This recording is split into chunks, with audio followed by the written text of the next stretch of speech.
고맙습니다.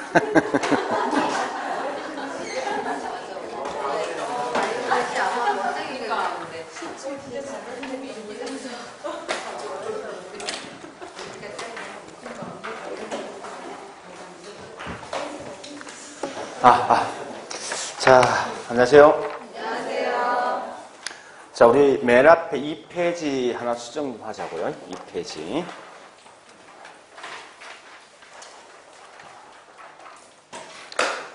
예, 거기 보니까 큰 4번에서 수요 공급 발생과 그 다음에 제약 요인이 있는데, 그 동그라미 4번 관련제 가격 중에서 그 중에 니은번 보완제 A, B 갑니다. 자, 그 B를 보니까 2페이지요. 자, B를 보니까 보완제, 보완 관계에 있는 수요가 증가되면 어떻게 됩니까? 무조건 수요는 같은 방향이죠. 그래서 거기 보니까 당해제와 수요는 뭡니까? 증가. 그 다음에 가격도 증가입니다. 됐죠? 반대로 있을 거예요. 자, 일단 그거 봤으면요. 이제 오늘 할 것은 어딘가 하면은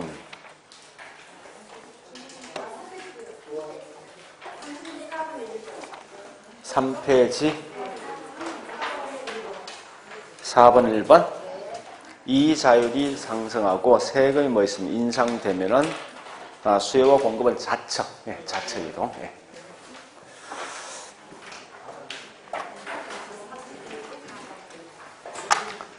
자, 일단 이제 쭉 가서 37페이지입니까?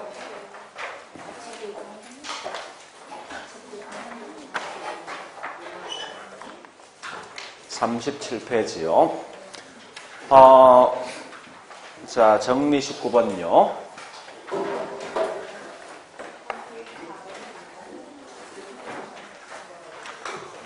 실제 이 내용도 매년 시험 나오지만 주로 나올 게 뭐 있습니까? 이건 계산 형태의 문제가 훨씬 더 시험 많이 나옵니다. 그건 좀 기억하셔야 돼요. 그러니까 제일 먼저 할 것은 적어도 여기서 쓰고 있는 영업수지 계산표만큼 반드시 아셔야 돼요. 그래서 영업수지 계산표가 뭔가 하면 결국은 제일 먼저 가능조소득이 있을 것이고, 그 다음에 공실 및 불량부채, 물론 밑에 기타 소득이 있겠지만 여기다 뭐 있습니까? 유효조소득이 빠지면 결국은 영업경비를 빼줄 것이고, 그 다음 뭐 있습니까? 순영업소득이 있다, 그죠? 그 다음 보니까, 부채 서비스액,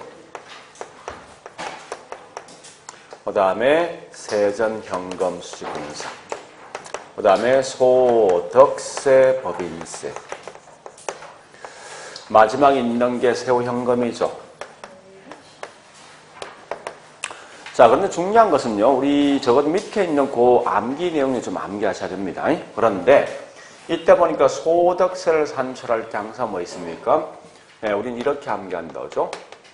순영업소득, 대손충당금, 이자 지급액, 마지막 감가상각인데요. 하여간 이렇게 해서 이 값을 통해서 뭐 있습니까? 마지막 값을 구하면 여기다 세율을 곱해주면 분명히 소득세 나올 때 있습니다. 그래서 자, 일단 이거와 같이 볼 게 뭐 있는가 하면은 우리 항상 이 부동산은 무조건 운영에 대한 대가만 있는 게 아니라 그 반대 처분 대가도 있습니다. 그래서 처분 대가가 뭐냐고 이 다른 말로 지분 복귀액이죠. 그래서 이걸 볼 때 이렇게 보시면 됩니다. 똑같이 유효조석부터 시작하면 똑같은 순서 나온다고. 그러니까 집을 판다, 매도 가격.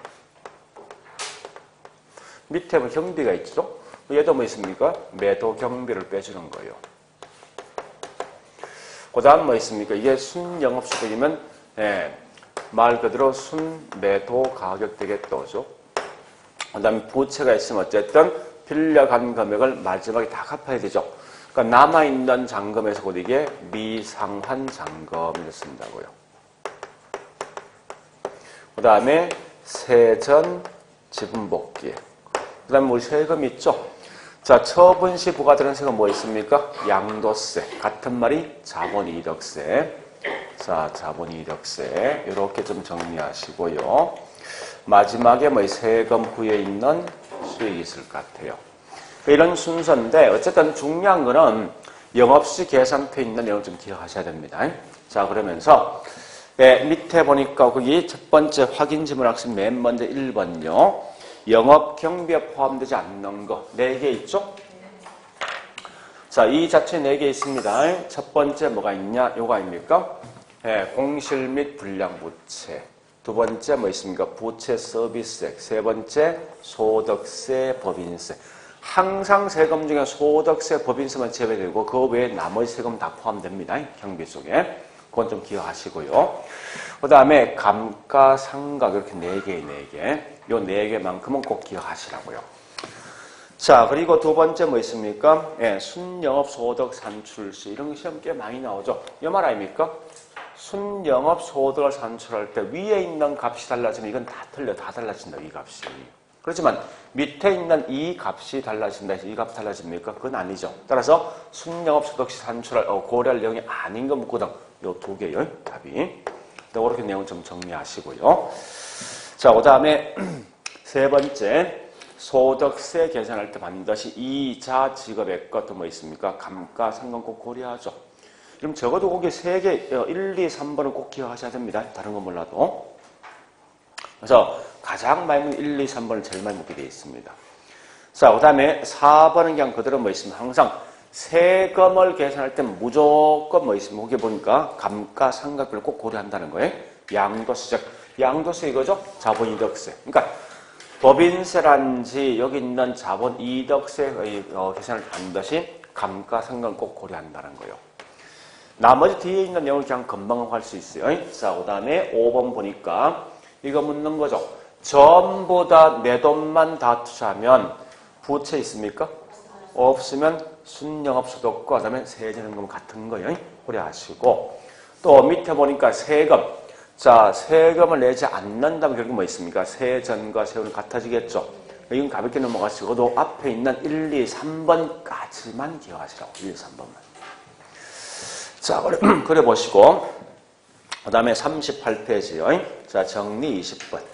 투자 분석 기법인데 하여간 여기서 무조건 시험의 기본이 1개 또는 2개는 꼭 시험에 내게 돼 있어요. 1개 또는 2개를. 자, 그러면 이렇게 한번 해보자고요. NDCF가 뭐죠? 비할인 현금수지 분석. 그 다음에 DCF 할인 현금수지 분석이 있어요. 자, 가장 근본적인 2개를 먼저 구분하셔야 되죠. 첫 번째 보니까 화폐에 대한 시간 가치. 고려할래 말래. 두 번째, 매기 현금 흐름을 갖다가 고려할 것인가. 요 2개만 기억하시면 돼요. 그러니까 항상 여기 쓰고 있는 비할인 현금수지 분석은 절대 화폐에 대한 시간 가치를 고려할 필요가 없는 거예요. 거꾸로 뭐 있습니까? 할인 현금수지 분석은 반드시 화폐 시간 가치 고려하면서 또한 같이 볼 게 뭐 있습니까? 매기 현금 흐름은 달라진다는 겁니다. 즉 무슨 말이냐? 논리가 이거예요. 잠시. 얘는 기본 전제가 매년마다 똑같은 수익이 계속 나온다는 가정 두고 있다고. 무슨 말인가면 1년 후에 순수익 1억이면 그 다음도 1억, 그 다음도 1억. 매년 똑같은 수익이 분명히 나온다는 거예요. 자, 문제는 이게 문제라고. 우리 항상 투자할까 말까 하는 투자 시점 언제예요? 몇 년 후? 투자 시점. 현재지. 그러니까 투자 비용은 현재 금액인데 나오는 수익 언제요? 미래죠, 미래. 그죠? 그러니까 중요한 건 뭐 있습니까? 투자 금액인 현재 금액과 미래에 있는 금액은 화폐가 전부 다르단 말이에요. 근데 얘는 뭐 기본 전제 뭐가 있습니까? 매년마다 똑같은 수익이 나온대. 그러면 현재가 얼마요? 수익 현재 얼마요? 1억이지 뭐. 기본 전제가 동일한 수익이 영원하게 나올 걸 가정한다. 기본 전제가. 그러니까 굳이 보세요. 아니 투자할 비용도 언제 겁니까? 현재. 나오는 수익도 언제요? 현재지. 그 동일한 시점이잖아. 그런 결과 화폐 시간 가지고 고려할 필요가 없고 매년 동안 나오는 수익을 다 고려할 필요 있습니까? 없잖아. 언제 수익만 쓰면 끝납니까? 현재 수익만 쓰면 끝난다는 거예요. 말뜻이 이거예요. 그런데 이 할인 현금수지 분석은 자 우리 한번 물어보죠. 실제 우리 학원 건물이 현재와 2년 후에, 5년 후에 나오는 수익이 같을까? 그건 다르단 말이야, 이게. 그러니까, 이 할인 현금 시분석은, 매 기간마다 나오는 수익은 다 틀리다. 틀리면 어떻게 합니까? 틀린 걸 전부 계산해 주라는 거예요. 그래서 미래에 있는 현금 흐름을 다 산출하라. 이 말 뜻이라고. 그러면 이따가 설명했지만 투자 금액은 현재인데 나오는 수익은 미래다 보니까 시간상 차이가 있는 결과 이 미래에 있는 현금을 어떻게? 현재 가치를 한다? 할인해서 수익과 비용을 비교하는 데서 할인 현금 시분석이에요.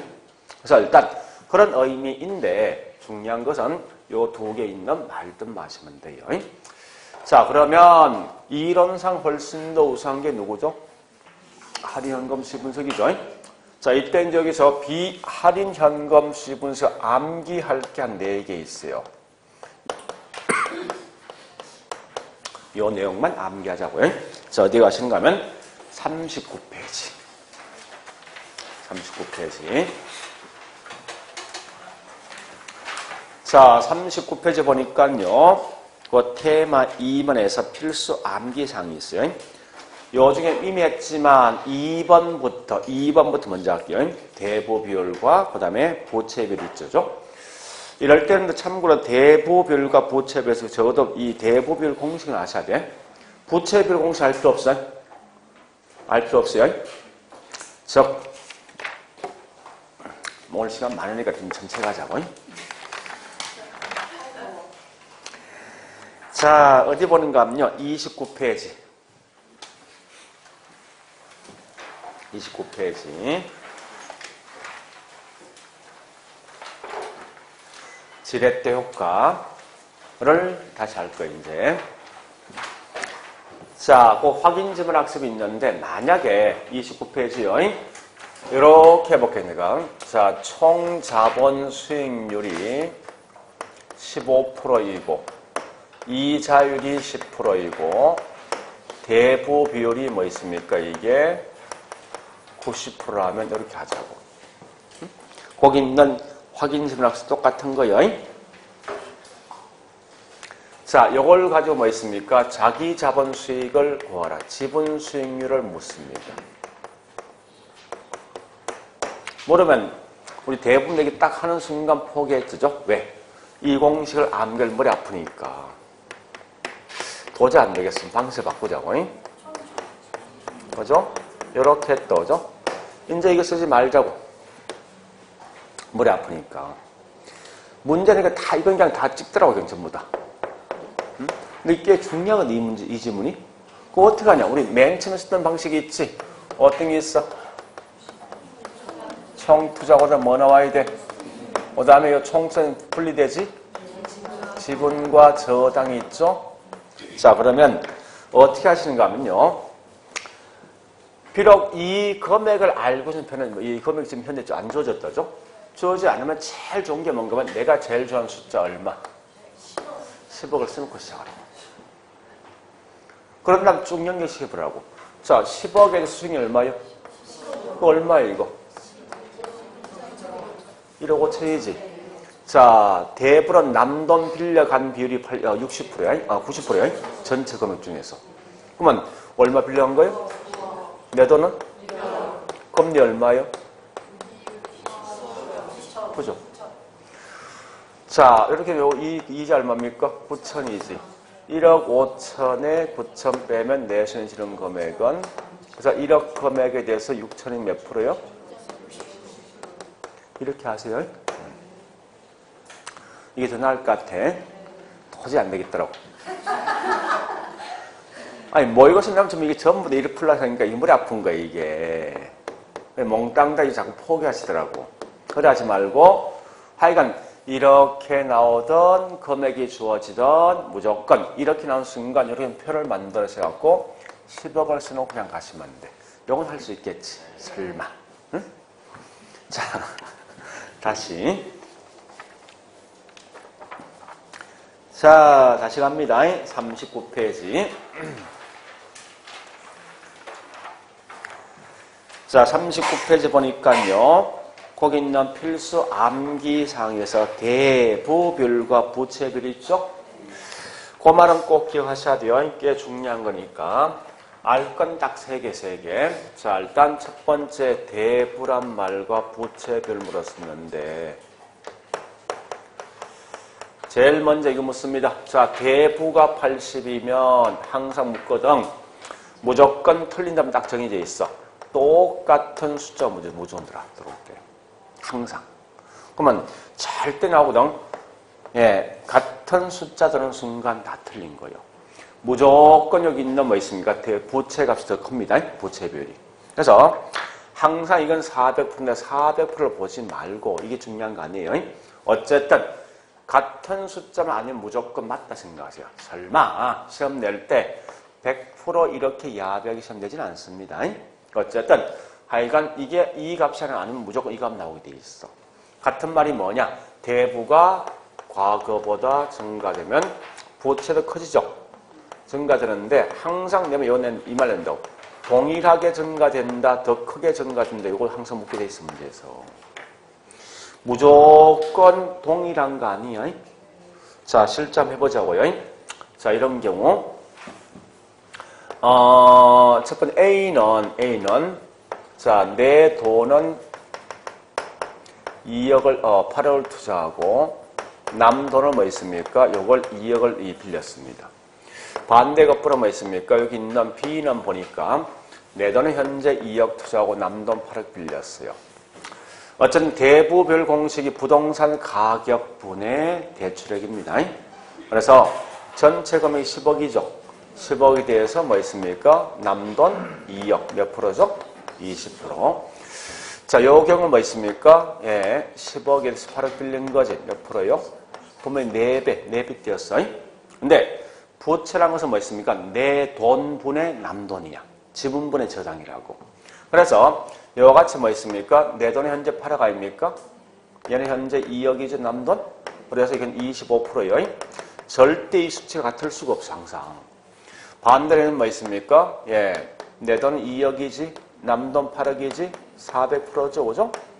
자, 어쨌든 중요한 것은 항상 나오는 이 두 개 나왔을 때 같은 값 쓰면 안 된다. 무조건 부채 값이 더 커야 됩니다. 같은 맥락이 뭐냐? 절대 동일하게 커진다 쓰면 안 돼. 얘가 훨씬 더 커지죠, 그죠? 예. 그러니까 이런 개념 좀 정리하셔야 돼요. 자, 그리고 뭐 다른 거 없습니다. 때에 따라 대부는 100% 이상 뭐 있습니까? 초과될 수도 있다는 것까지만 암기하시라고요. 자, 일단 요 정도까지 내용을 정리하셔야 됩니다. 자, 그리고 이제 나머지 공식 있지 않습니까? 자, 1번에 있는 순소득 성수 있죠? 일면 이건 내가 본전 보는 기간, 자본 회수 기간입니다.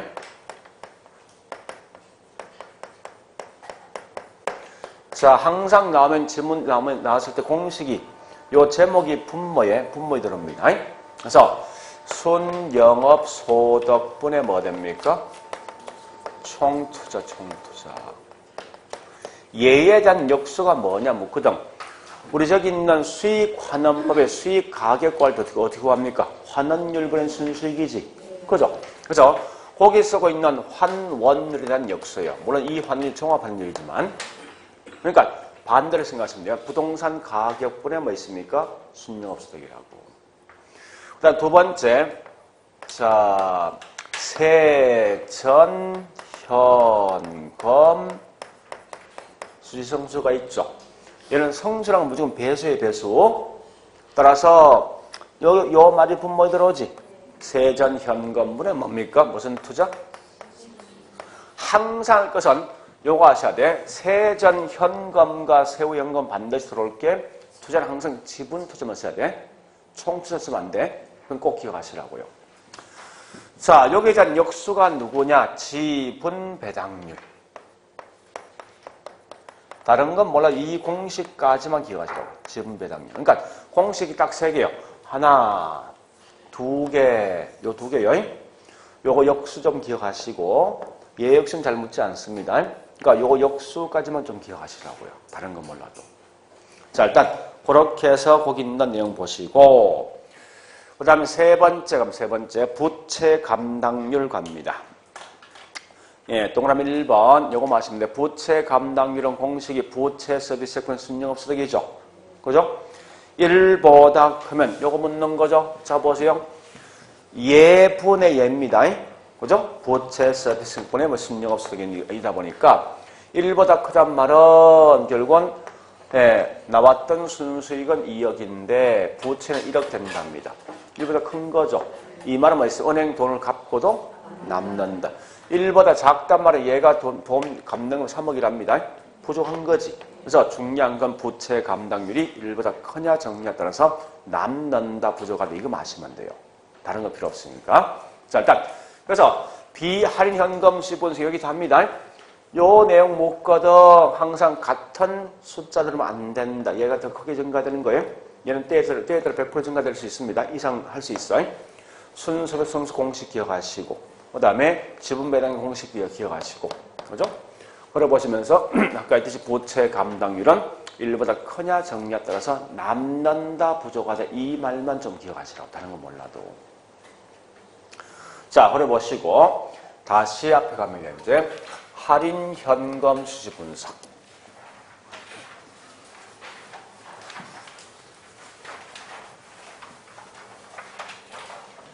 할인 현금 수지 분석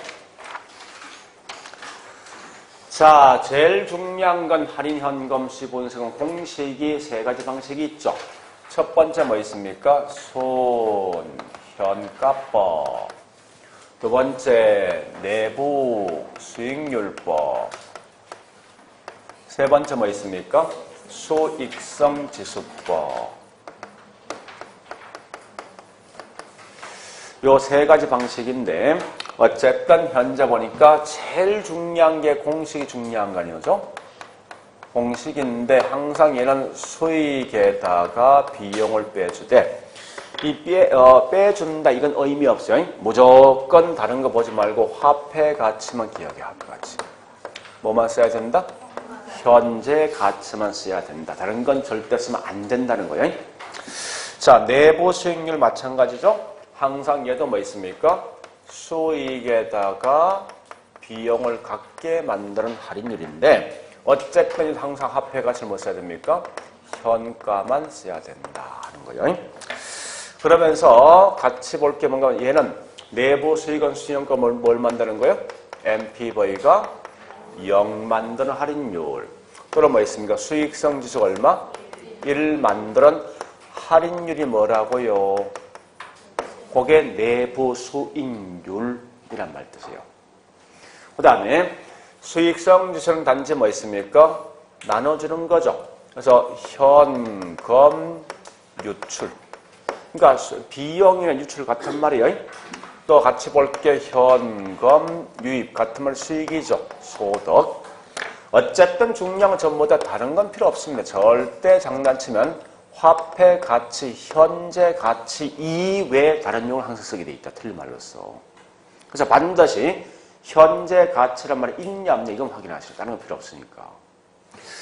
그리고 있죠. 나머지는 요 정도 보시고 나머지는 무조건 요 두 개만 딱 비교하시라. 지금부터. 오직 이 두 개 항상 묻게 돼 있으니까. 그래서 두 개 묻는데 첫 번째 뭐 있어요? 일단 요거부터 하겠네. 투자 결정하는 경우 신용가가 뭐보다 기준 뭐예요? 0보다 크거나 같을 때 항상 내부 수익률 같은 말이 기대수익이죠. 기대수익은 반드시 요구수익과 서로 비교합니다. 그래서 무조건 내부 수익이 나오는 순간 항상 뭐 있습니까? 그래서 내부가 더 커야 되죠. 거꾸로 PI. 자, 이게 PI인데 수익성 지수는 뭐 있어? 반드시 얼마? 1보다 크거나 같은 거예요. 자, 그 다음에 이때 세 번째, 우리 항상 얘들은 수익이 전 미래에 있는 수익, 미래 수익입니다. 미래 수익이니까 현재 가치로 끌어올 때 할인율이 필요한데 어쨌든 수익을 뭐 씁니까? 요구 수익, 내부 수익은요. 내부 수익률. 자, 사실 요거까지만 알고서 아마 거의 문제는 풀 수 있을 거예요, 대부분 다. 이거 이외에 특이한 말이 좀 들어지면 그건 특이한 말이 사실 정답 크게 한 게 없거든요. 그래서 한번 조금 더 가볼게요, 이제. 신용가는 궁극적 목적이 무엇을 파악할 목적이냐. 자, 보세요. 이 말이거든. 수익의 형가가 12억이고 비용이 현재 10억이야. 그러면 순영가 얼마요? 2억이라면 내가 2억이라는 돈을 벌은 거요? 아니면 손해본 거요? 벌은 거지. 이런 걸 말하는 다른 말로 부의 정분 쓴다고. 내가 얼마 정도 이익을 받느냐 하는 거요. 즉, 이 말에 얘는 반드시 뭐 있습니까? 금액으로, 돈으로 표시한 게 뭐냐? 순영가라고. 근데 거꾸로 내부 수익률은 그래서 12%, 20% 수익이 나왔다. 결국은 얘는 궁극적 목적 뭘 파악할 목적입니까? 그러니까 이거 구분하셔야 돼. 자주 시험 나오는 거예요. 그러니까 부의 정보는 내가 2억이란 돈을 벌었다. 이런 말 뜻이에요. 돈. 그리고 그 다음에 예, 이런 건 이제 자동화하셔야 됩니다. 자, 첫 번째 가치 합산 원칙을 쓸래 말래 하는 거예요. 오직 가치 합산 원칙은 순영가만 쓰는 거지 내부수익은 쓰지 못한답니다. 그리고 중요한 건 요구 수익을 먼저 파악할래. 항상 이 뭐 있으면 순영가는 요구 수익을 먼저 파악해야 되죠. 왜냐하면 이 말 아닙니까? 보세요. 이 미래에 있는 수익을 현재같이 만들 때 항상 쓰고 있는 할인율 요구 수익을 쓰고 있단 말이에요. 이 값을 모르면 이 값이 현재같이 파악을 못하는 거예요. 이게. 근데 내부 수익은 둘 중에 어느 걸 먼저 할래? 이 순서 없습니다. 이걸 먼저 할 수도 있고 이걸 먼저 할 수 있단 말이에요. 그래서 어느 걸 먼저 한다 할 필요 없다는 거예요. 그리고 일단 하나 더요. 요구 수익은 매 기간 같습니까? 달라집니까? 매년 달라져요. 무슨 말인가 하면 이런 거 아닙니까? 지금 있는 원주시에 있는 부동산 시장 현황하고 3년 후, 5년 후에 항상 위험이 같겠습니까? 다 틀리지. 위험이 틀린 결과 내가 바랄 수 있는 수익도 분명히 달라집니다. 그래서 요구 수익은 매 기간 달라집니다. 항상. 달라지면 이럴 때 과연 순영가 투자할 수 있을까 묻는데 이런 투자할 수 있습니다. 그렇지만 내부 수익은 절대 투자 선택하지 못한다는 거예요. 자, 요것만 제가 설명할게. 이런 거예요. 자, 보세요. 이 건물의 내부 수익은 13%입니다. 근데 내가 바랄 수 있는 요구 수익은 매년 달라집니다. 첫 해 12%, 2년째 14%, 3년째 12%, 4년째 14%면요. 이럴 때 보니까 얘하고 서로 병면 투자하지. 이게 더 큰 거죠? 이거 합니까? 안 할 거 아니야. 얘는 한단 말이에요. 이거 안 할 거 아니에요. 그러면 어떠한 요구수익과 서로 비교할 판단할 수 없다는 거예요. 이게. 그런 결과 내부 수익은 매년마다 요구수익이 달라지면 절대 투자에 대한 선택할 수 없습니다. 그와 반대로 뭐 있습니까? 순영가는 무조건 할 수 있다는 거예요. 자, 일단 이런 특징이 있는데 중요한 건요. 앞에 있는 요까지는 반드시 하셔야 돼. 그죠? 아시고 나머지 요건 좀 암기하시든지 아니면 그냥 찍고 가시든지. 보통 답은 여기 위에서 끝납니다. 사실. 이런 건 한 번쯤 본 기억이 있어야 돼. 자, 그런데 이걸 가지고 뭘 하는가 하면 D장 가볼까 이제? 예, D장에 예, 확인 지문 학습이 있어요. 1번 순영가가 0보다 크면 반드시 수익성 지수는 1보다 크답니다. 즉, 이 말은 순영가가 투자하면요. 수익성은 반드시 투자한다 해야 돼. 근데 내부 수익은 그렇지 않을 수 있다는 거예요. 그 말 좀 기억하시고요. 자, 2번, 3번. 우리 말로 할게. 금방 할 수 있어요. 이걸 한번 물어보자고. 동일한 투자 금액이라면 수익이 높은 쪽 투자합니까? 낮은 쪽 투자합니까? 높은 쪽이지? 똑같은 수익이면 투자 금액이 높은 거, 낮은 거? 자, 일단 여기서 수익을 갖다 볼 때 보면 순형가라 생각해, 순형가. 그럼 거기 있는 2번 이제 설명될 거예요. 똑같은 투자 금액이라면 순형가가 뭐 있습니까? 높은 거 선택하죠. 그죠? 반대 거꾸로 뭐 있습니까? 3번 보니까 순영가 같으면, 즉 수익이 같으면 투자 금액이 낮은 걸 선택한다는 거 아시고요. 자, 그 다음에 4번요. 내부 수익률은 수익률을 파악할 목적이지만 거꾸로 뭐 있습니까? 순영가는 부의 정가분을 나타내준다. 즉 금액을 갖다 나타내준다. 이런 개념 아시고요. 자, 일단 요거까지인데 어쨌든 여기 있는 할인 현금시 분석은 이런 걸 좀 기억하셔야 됩니다. 물론 가장 근본적인 뭐요? 요걸 제일 많이 물어. 요걸. 그래서 앞에 있는 이 생선 뭐 있습니까? 화폐에 대한 시간 가치를 고려한다. 이걸 먼저 아시라고. 예, 됐습니다. 이제 40페이지로 갑니다. 40페이지. 금융 기초와 저당 상환 방법입니다. 자, 첫 번째, 제일 먼저 기본적 내용은 지분금융과 부채금융 차이죠. 이건 꼭 기억하셔야 돼. 그래서 우리가 보통 지분금융은 보통 영어로 말하는 거 아닙니까?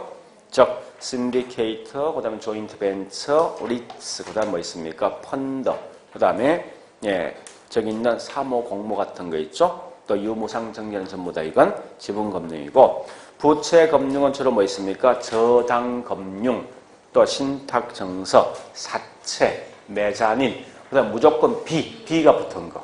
MBS, ABS, CMBS, B가 붙은 건 전부 다 부채 속에 포함된다. 자, 그럼 2번 가면 기초 용어는요, 이건 가볍게 가셔야 돼. 자, 동그라미 1번. 소비금융 반대가 개발금융이죠. 가끔 이제 개념 묻는데 무조건 소비금융 뭐 나야 됩니까? 소비금융 집을 사는 거잖아. 주택을 구입하거나 이 말 나면 무조건 소비. 그죠? 두 번째 개발금융은 집을 짓는 거지. 그죠? 집을 짓는다. 이 말은 건설을 촉진할 목적. 이 말 나면 전부 다 이건 개발금융. 절대 반대로 설명하지 말라는 겁니다. 자, 그 다음에 2번요. 제도권 금융과 반대 비제도권. 또 직접 금융 반대가 뭐 있습니까? 간접 금융인데 자, 보세요. 우리 은행들은 저축한 돈을 모아서 필요한 사람이 돈을 빌려주죠. 그죠? 그러면 결국은 이 말 아닙니까? 은행들은 실제로는 자기 돈을 빌려주는 게 아니라 얘 돈을 대신 빌려주는 거 아니에요. 그래서 항상 금융계를 거친다. 이게 들은 뭐 있습니까? 이건 간접이 가능합니다. 직접은 여기 있는 투자자가 많은 겁니까? 바로 빌려주는 거지. 이렇게. 은행 등을 통하지 않고. 그죠? 그래서 항상 직접과 간접 나면 제일 중요한 건 금융기관을 통한다, 통하지 않는다. 이거 아시면 안 돼요. 그래서 금융기관을 통한다 쓰면 이건 뭡니까? 간접. 금융을 통하지 않는다? 직접. 이렇게 하시라고요. 그러면 이 제도권이라는 말 뜻은 뭐예요? 국가에서 인정해주는 기관들만 돈을 빌려주는 거예요. 국가에서 인정해주는 기관이 누군데요? 금융기관들. 그죠? 그러니까 이와 같이 금융기관이 들어보면 이건 뭡니까? 제도권. 반대로 국가에서 인정해주지 않는 기관들, 개인 간에 돈 빌려주는 거 있지? 이 비제도권 아닙니까? 비슷한 내용인데 어쨌든 당사자 간에 뭐 있습니까? 돈을 서로 빌려주는 이런 게 좀 비제도권이야. 우리가 알고 있는 사채도 뭡니까? 비제도권이지. 또 그렇게 이제 내용을 좀 먼저 구분하셔야 돼요. 그래서 사실 약간의 다른 개념이지만 같이 묶어봐도 크게 무리 없을 것 같습니다. 그래서 이렇게 나왔을 때는 이게 뭐요? 은행 통한을 하면 이 말 쓰면 되겠습니다. 그래서 자, 일단 거기 있는 동그라미 2번의 기억번이 그 말입니다. 금융결 매개로 이루어지는 금융이 뭐죠? 제도권. 이런 거 보통 뭐 있으면 다른 말로 간접 금융 속에 포함된다는 정도만 하시면 돼요. 자, 일단 여기까지는 그냥 가볍게 넘어가셔야 돼. 물론 밑에 있는 2번의 부동산 금융 위험과 특징이 있죠. 이게 좀 중요한데 자, 이건 꼭 기억하셔야 되는데 자, 봐볼게요. 이제 1번 조기 상환 위험과 채무 불행에 대한 위험 두 개 구분하셔야 되죠. 조기 상환은 결국 중도에 원금, 잔금이 돌아오면 누가 손해봅니까? 은행들이 손해보는 거지. 거꾸로 뭐 있으면 채무 불행에 대한 위험은 근본적으로 차입자가 돈을 갚지 못하는 거예요. 차입자가 부담해야 될 위험이다. 그 다음 2번은 그냥 가볍게 하시면 되겠죠. 이자율 조정 주기가 짧고 또 뭐 있습니까? 조정횟수가 많을수록 대출자 훨씬 더 유리하죠. 그죠? 자, 그리고 3번은요. 항상 이건 그냥 이렇게 나오게 돼요. 예상 인플레이션보다 실제 인플레이션이 높다면 항상 이렇게 나오게 돼 있어, 문제가. 나오는 순간 이건 무조건 뭐 있습니까? 있는 사람이 손해고 없는 분이 이익이야. 그러니까 우리가 알고 있는 차입자 또는 뭐 있습니까? 채무자, 임차인이 유리하고 거꾸로 있는 분들, 즉 대출자가 손해입니다. 그 다음에 4번 이거 시험 꽤 많이 내거든요. 자, 4번 정리해 볼게. 자, 4번 이렇게 보자고요.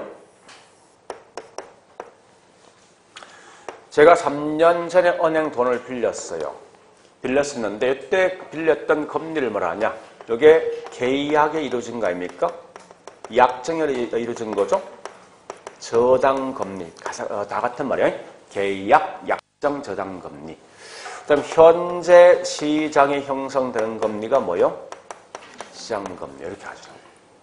그러면 이때 보니까 차입자하고 대출자 중에 누가 손해고 이익을 한번 바꿔보자고.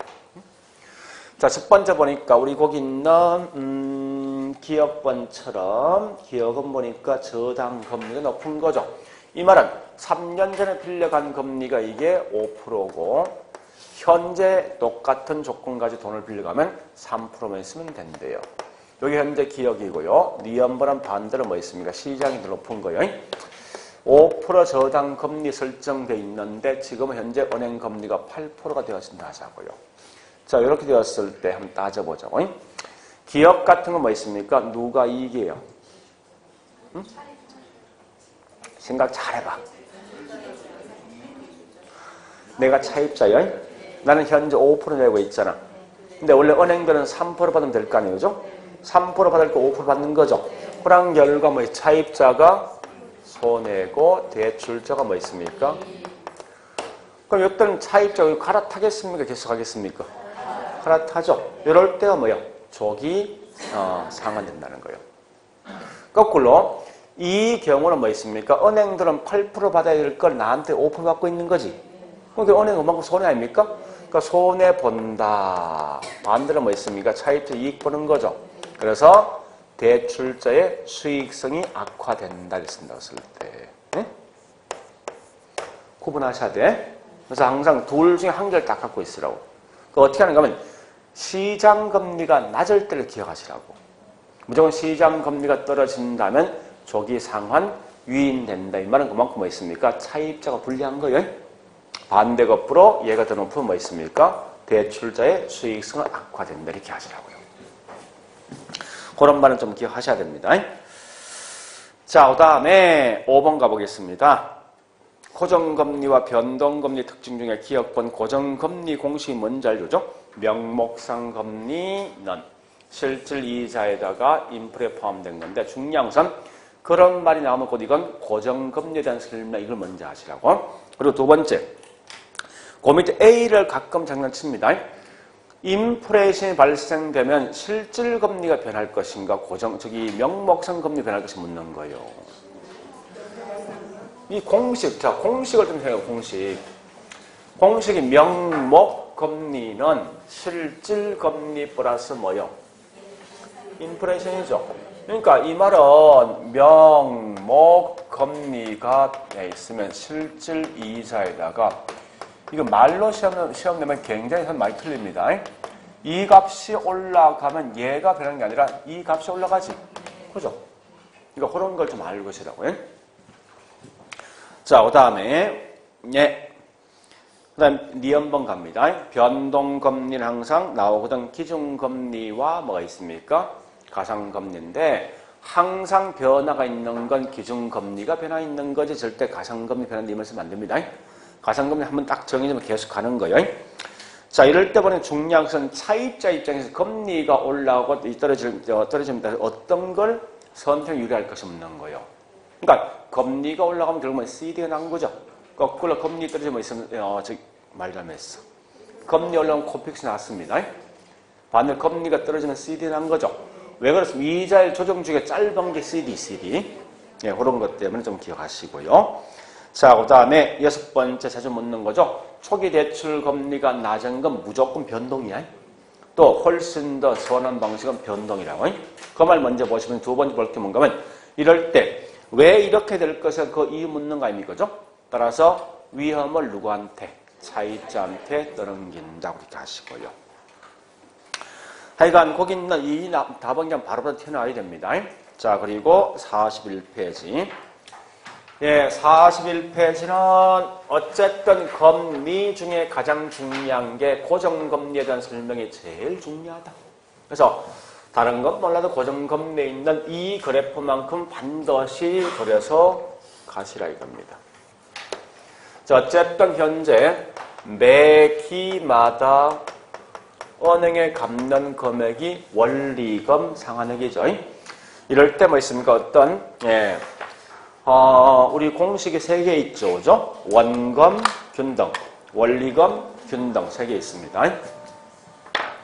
그래서 맨 처음에 보니까 이렇게 되는 방식이 있죠. 이게 무슨 방식이에요? 원리금 같은 거지. 그래서 원리금, 균등 상환입니다. 그 다음에 이렇게 점점점 떨어진다. 그죠? 이런 게 뭐라고요? 원금, 균등 같은 말이 체감식 이렇게 쓰기도 합니다. 거꾸로 이렇게 올라가죠. 이렇게 올라가는 게 뭐냐? 이게 최정식. 그래서 조심할 걸 일단 최정식부터 먼저 기억하시라고. 딱 2개만 하시면 되죠. 자, 이건 말로 합니다. 젊은 계층에게 유리한 방식이다. 초기에 보니까 남아있는 잔금이 더 커지는 뭐 있습니까? 후에 상환이 발생한다. 자, 물론 이때 훨씬 더 유리한 건 초기 상환이 유리합니까? 후기 유리합니까? 초기 상환이 유리합니다. 후기는 훨씬 더 채무불이행의 위험이 더 커진다고요. 그리고 요 2개 차이를 반드시 아셔야 되지, 이제 아시는데 어쨌든 원금 상환액은 원리금 균등은 점점 뭡니까? 올라가지만 원금 균등은 말 그대로 똑같은 거죠. 그 다음에 이자 지급액은 시간이 경과되면 둘 다 감사합니다. 자, 일단 요 그림만 가지고 가시면 돼요. 무조건. 자, 지금부터 밑에 있는 거 설명 가보겠습니다. 자, 첫 번째 동그란 1번. 1번. 요거 묻는 거요. 요 2개의 공통점이 뭐냐 묻는 거예요. 무조건 이건 이자. 자, 첫 번째 거 나있죠? 시간이 경과되면 이자는 둘 다 점점 뭐한다? 감소한다. 두 번째, 최초 뭐 이자 금액은 같습니다. 똑같다고. 그 2개 기억하시고요. 자, 두 번째 갑니다. 예, 초기 원리금 상환액이 가장 많은 방식. 나오면 제일 중요한 건 얘가 제일 많지. 원금 균등이 많습니다. 그 반대고 가장 낮은 게 최정식이죠. 자, 두 번째 보니까 예, 묻는 게 미상환 잔금 묻습니다. 남아있는 잔금이 가장 높은 건 적게 갚았을 때지.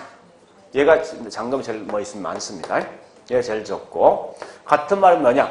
자금 회수가 가장 빠른 게 누구예요? 초기에 많이 갚은 거라고요. 그래서 원금 균등 이렇게 하시라고요. 자, 일단 고려하시고요. 예, 그 다음에 4번, 5번. 자, 5번 갑니다. 최정식 상환 방식은 초기 상환자 뭡니까? 유리하지. 부의 상환 방식도 최정식이죠. 자, 그 다음에 6번 갑니다. 원리금 균등 방식은 뭐가 같습니까? 원리금 균등은 같은 게 원리금 상환액이지. 자, 다시 그러면 원금은요 점점 올라가지. 이자 지급은 점점 뭡니까? 떨어지겠죠. 고려하시고. 그 다음에 니은번 원금 균등은 자 얘는 뭐 같은 거요? 원금 상환액이 같은 거지. 근데 문제는 원금 균등은 원리금 상환액이든 또 이자 지급은 둘 다 뭡니까? 감소한다. 그런 특징 보시라고. 그러니까 이런 거는 이 그림만 그래 가시면 돼. 그 표를 한번 이해하시면 그림을 가지고 무조건 따라만 가시면 문제 풀 수 있다. 이 내용은요. 자, 일단 그렇게 해서 내용을 딱 정리하시고 그 다음에 42페이지요. 어쨌든 42페이지 이 문제 무조건 푸셔야 되지. 대출 가능 금액. 자, 대출 가능 금액은 무조건 나면 항상 LTV는 꼭 나와야 돼. 무조건. 나머지 있죠. DTI가 주어지든지 아니면 뭐 있습니까? 부채 감당률이 주어집니다. 항상 이건 볼 때 뭐 있습니까? 대출 성인 기준법 나와 있습니다. 비록 제가 지금 현재 거기 문제에서는 요거 3개 다 주어졌지만 보통 이 2개, 요거 2개 주어집니다. 요거 이렇게 주든지 이렇게 주어진다 항상.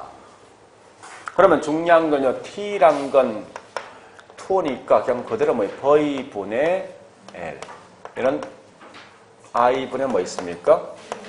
D죠, 그죠? 이게 우리 말로 자꾸 보지 말고 영어 약자로 보시라고. 왜냐면 이 말 똑같은 말이 이거 아닙니까? 대출 비율, 대부 비율, 저당 비율, 주택 담보 인정 비율 등등 여러 개 용어 쓴다는 거예요. 저기도 항상 이거 뭐 영어 약자로 보세요. 그래서 보는데 얘는 value가 뭐죠? 부동산 가격이죠. 그다음에 이게 대출이 아닙니까? 그다음에 detailed i가 소득이죠. 그러니까 소득분의 부채 서비스액입니다.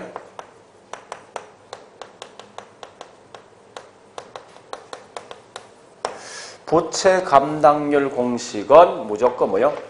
부채 서비스액분의 순영업소득이죠.